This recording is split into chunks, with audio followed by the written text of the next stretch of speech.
आज को 20 वर्ष हो गला आखि तले लुचाई रखी समस्त आगे मो धन को खोजी बुलुछि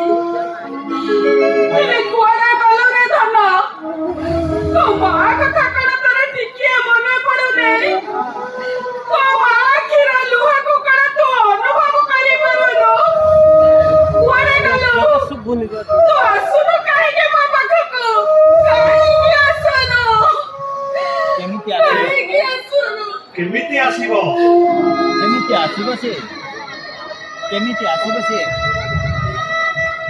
आसीबो से कोरा हम ऊपर रागिछि अभिमान करिछि से आ केबे आसीबनी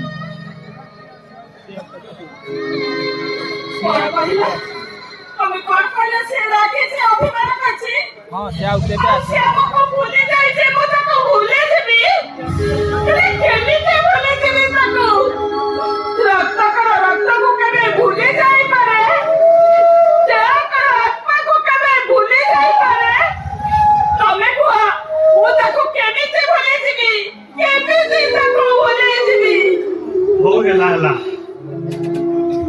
चलो इंसुलिन नहीं कोंदिटा खाई दो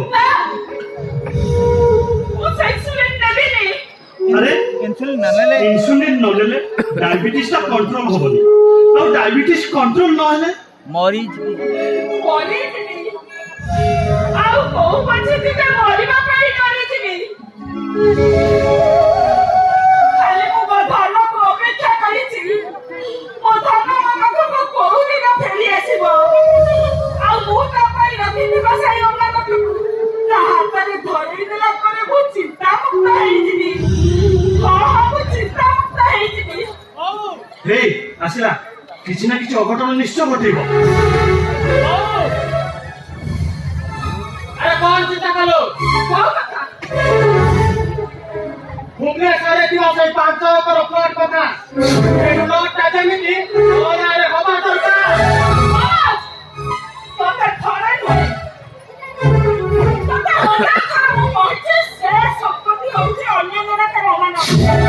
ସେ ସମ୍ପତ୍ତିରେ ମୁଁ କାହାରିକୁ ଭାଗ ଦେବିନି। तुम मत दबो ता नहले मो भविष्यटा नष्ट हो जिवो लोक जे हमर हमारा स्वप्नटा स्वप्न रे रहि जिवो ए ଆରେ ମିଛ ଭବିଷ୍ୟତ ପଛରେ ଦୌଡ଼ିବା ମିଛ ଭବିଷ୍ୟତ ପଛରେ ଦୌଡ଼ିବା। ଦୌଡ଼ିବା ଅପେକ୍ଷା ମେହନତ କରି ରୋଜଗାର କରିବା ଶିଖ। ତା ତା ନହେଲେ ଜୀବନ ଜୀବନ ରାସ୍ତାରେ ତୁ ଏମିତି ଝୁଣ୍ଟି ପଡିବୁ ଯେ ସାହା ହବାର ଦୂରର କଥା, ଆହା ପଦେ କରିବାକୁ କେହି ନଥିବେ। चुप करो दरकार नहीं तुमर सैनिक की शिक्षा ମନୋଜ ମନ? ତୋ ବାପାକୁ ଏମିତି କଥା କହୁଛୁ? ତୋ ବାପାକୁ ଏମିତି କଥା କହିବାଟା କଣ ତୋର ଠିକ୍ ହେଲା? ହେଲୁ ହବା ତମେ ସେ ଠିକ ଭୁଲ ହିସାବ ପରେ କରିବ ହେଇକି ତାଙ୍କ ପୁଅ ସେ ଜମିଟା ମନରେ ରେଜିଷ୍ଟ୍ରି ଦବ କି ନା ବୋହୂ? ନା, ଆମେ ସେ ଜମି ଥୋଡ଼ାରେ ରେଜିଷ୍ଟ୍ରି ଦବୁ ନାହିଁ। ପାଇଗଲ ପାଇଗଲ ଉତ୍ତର। ଆଉ ଛିଡା ହେଇଛ କାହିଁକି? ପାଟି କରି ଏ ଘରଟାକୁ କମ୍ପେଇ ଦିଅ। ଶାଶୁ ଶ୍ୱଶୁର ଦିଟାକୁ ଗାଳି ଗୁଲଜ କର। ଭାବିଛ ଯଦି ଶାଶୁ ଶ୍ୱଶୁର ଦିଟାକୁ ଟଣ୍ଟିଆ ମାରି ଏ ଘରୁ ବାହାର କରିଦିଅ। ଚୁପ କର ଆଉ ତା ନହେଲେ ଏ ବୋହୂ, କଣ କରିବୁ ତା ନହେଲେ?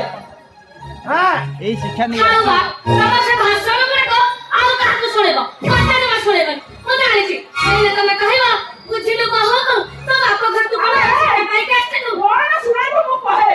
ତୋ ବାପାରୁ ଏଇ ଶିକ୍ଷା ସଂସ୍କାର ନେଇକି ଶାଶୁ ଘରରେ ସମସ୍ୟା ସମାଧାନ କରିବ ମତେ। ତୁ ଏ ଘରେ ନିଆଁ ଢାଳି ଦଉଛୁ, ନିଆଁରେ ଘିଅ ଢାଳି ଦଉଛୁ। କଣ ହେଲା ନାଇଁ ତୁ ମତେ ନା ଲେଖିଲେ କହୁଛୁ ମତେ ନା ଲେଖିଲେ କହୁଛୁ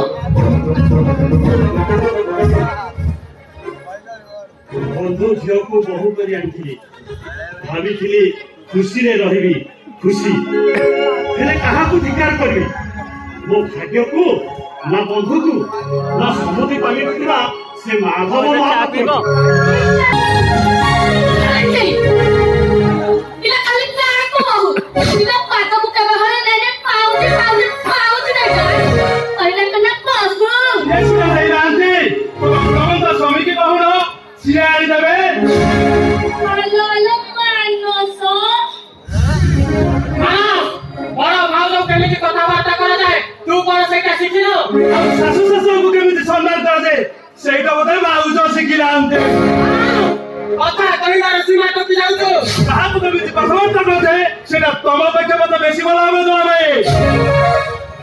ତମେ ଓହୋ ମାନସ ହେଇଟି ପିଲା ତମେ ଏମିତି କାହିଁକି ରାଗୁଛ ବା ତମେ ଜମା ଟେନସନ ନିଅନି ତମ ବଡ ଭାଇ ବା ତମ ବଡ ଭାଇ ଥରେ ଖାଲି ବ୍ଲକ ଚିଆର ମ୍ୟାନ ହେଇଟି ଦେଖିବ ଏ ଘରର ଯେତେ ଦୁଃଖ ଦୁର୍ଦଶା ସବୁ ଦୂର ହେଇଯିବ ତମ ପରି ବୋହୂ ଆଉ ମୋ ଭାଇଙ୍କ ପରି ପୁଅ ଯୋଉ ଘରେ ଥିବ ସେ ଘରର ଦୁଃଖ ଗୁଡାକ ଜମା ଘୁଞ୍ଚିବନି। ଦୁଃଖ ଗୁଡାକ ବୁଢୀ ଆଣିଜାର ପରି ଛନ୍ଦି ହେଇଯିବ।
ମତେ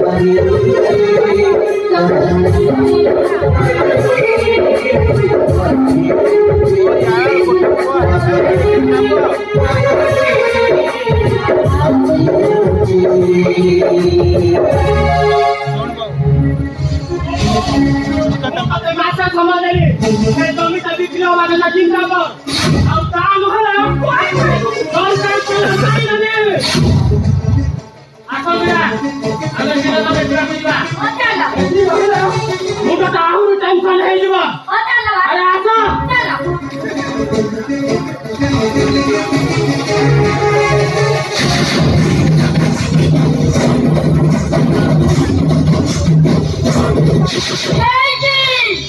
ତମ ବୁଢା ବୁଢୀ ଦିଟାକୁ ମୁଁ ଭଲରେ କହି ଦଉଛି ଯେତେ ଶୀଘ୍ର ପାରୁଛ ସେ ଜମିଟାକୁ ମୋ ନାଁରେ ରେଜିଷ୍ଟ୍ରି କରିଦବ ଆଉ ତା ନହେଲେ ମୁଁ ଏ ଘରେ ଚିଆପାଲା କରିବି ଚିଆପାଲା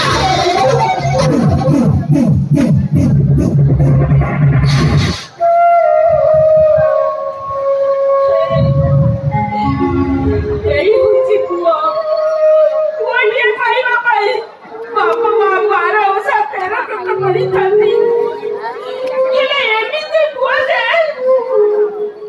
ଯୁଗ ବଦଳି ଯାଇଛି ଯୁଗ ବଦଳି ଯାଇଛି ମମତା କେମିତି ବଦଳି ଆଉ ଯାଇଛି ଏମିତି ବଦଳି ଯାଇଛି ଦଶରଥ ଏଠି ଦଶରଥ ଅଛନ୍ତି କୈକେୟୀ ବି ଅଛନ୍ତି